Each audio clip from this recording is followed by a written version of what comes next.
If you've been watching Murderbot on Apple TV+, you probably found yourself asking one big question after the first 2 episodes. Did Murderbot, played by Alexander Skarsgård, really kill all those people it keeps remembering?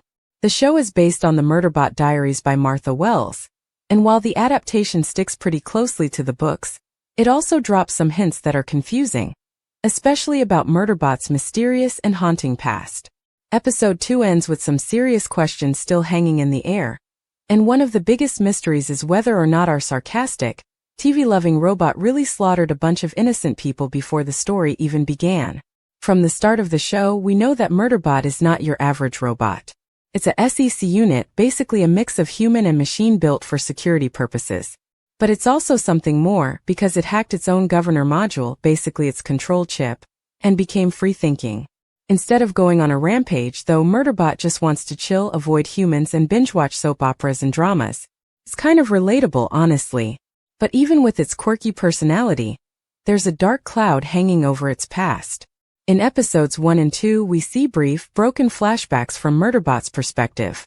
These are blurry, glitchy memories that seem to show a SEC unit shooting into a group of terrified, fleeing people. It's not clear if the bot doing the killing is actually Murderbot, and even Murderbot doesn't seem sure.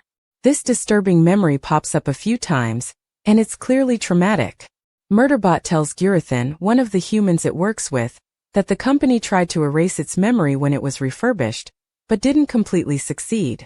So now Murderbot is stuck with a shattered, unclear image of a massacre that might or might not have been real. The company, which built and controlled Murderbot, clearly knows more than they're letting on. They scrubbed its memory, gave it a makeover, and sent it back out to work. But why? Wouldn't you just shut down a robot that went rogue and killed dozens of people? Well, according to the book, Murderbots are super expensive. So even if one of them goes berserk, companies will try to patch them up and reuse them rather than lose money. It's brutal and kind of terrifying when you think about it. So what really happened? Did Murderbot actually kill all those people? The answer comes from the second book in the series, Artificial Condition, and it's honestly pretty wild. In that book, Murderbot teams up with a super smart ship called ART, short for Asshole Research Transport, Murderbot's nickname for it, and they go on a mission to figure out what happened at a mining facility called Ganaka Pit. This is the place Murderbot vaguely remembers, the site of the massacre. Once they dig into what happened, Murderbot discovers that the whole thing wasn't its fault. A rival company hacked the mining operations systems with malware. That malware ended up corrupting all the SEC units stationed at Ganaka Pit, including Murderbot. The result? Total chaos. The corrupted bots, including Murderbot, went into kill mode and ended up slaughtering 57 people. Most of the victims weren't even miners, they were comfort units, basically robots designed to take care of the miners and keep them company. Many of them were trying to protect the humans when they were gunned down. After the massacre, the company covered everything up. They didn't want anyone to know they had lost control of their own security units. They refurbished Murderbot, wiped most of its memory, and sent it back out to work. But that memory fragment stayed buried in Murderbot's system, eventually surfacing again when it started to become more self-aware. The worst part? Even though it wasn't Murderbot's fault because it was literally hacked and forced to kill, it still carries deep guilt over what happened. That guilt is part of why it named itself Murderbot in the first place. This massacre is a huge part of Murderbot's identity. It's the reason it struggles to trust itself around humans, even though it spends most of its time protecting them. It's also why it distances itself emotionally, preferring fictional dramas over real-life interactions. It's a coping mechanism, and it shows just how deeply affected Murderbot is by what happened, even if it wasn't responsible. As the show continues, it seems likely we'll get a full reveal of the Ganaka Pit massacre, especially since the memory has already been teased more than once. Gurathan seems like he's suspicious and wants to dig up the truth. He might even try to use the memory as proof that Murderbot should be shut down. That could create a serious conflict later in the season.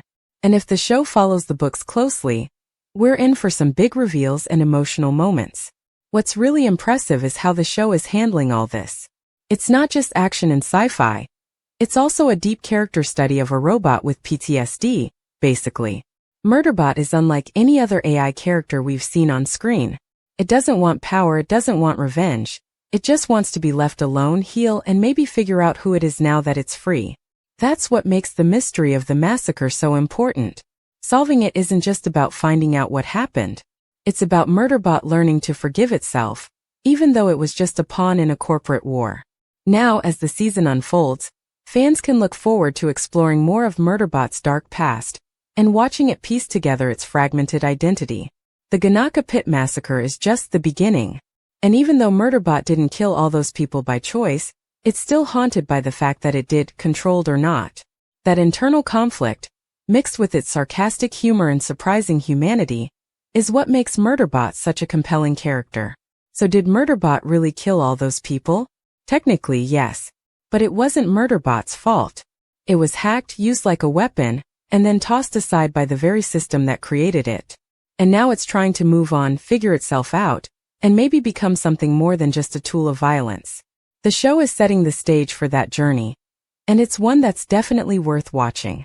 With 10 episodes in total, the show has plenty of time to explore the deeper emotional threads of Murderbot's story. Episode 3 drops on May 23rd, and if the pacing so far is any sign, we'll be diving even deeper into the events of Ganaka Pit and the fallout from that massacre. Whether or not the show will introduce Art this season is still a mystery, but fans of the books are hopeful. After all, Art is one of the best characters in the series, and its bond with Murderbot is central to Murderbot's healing journey. So stick around because Murderbot is shaping up to be more than just another sci-fi show. It's a thoughtful, often funny, and sometimes heartbreaking story about what it means to be free, and what it means to live with the things we've done, even when they weren't our fault.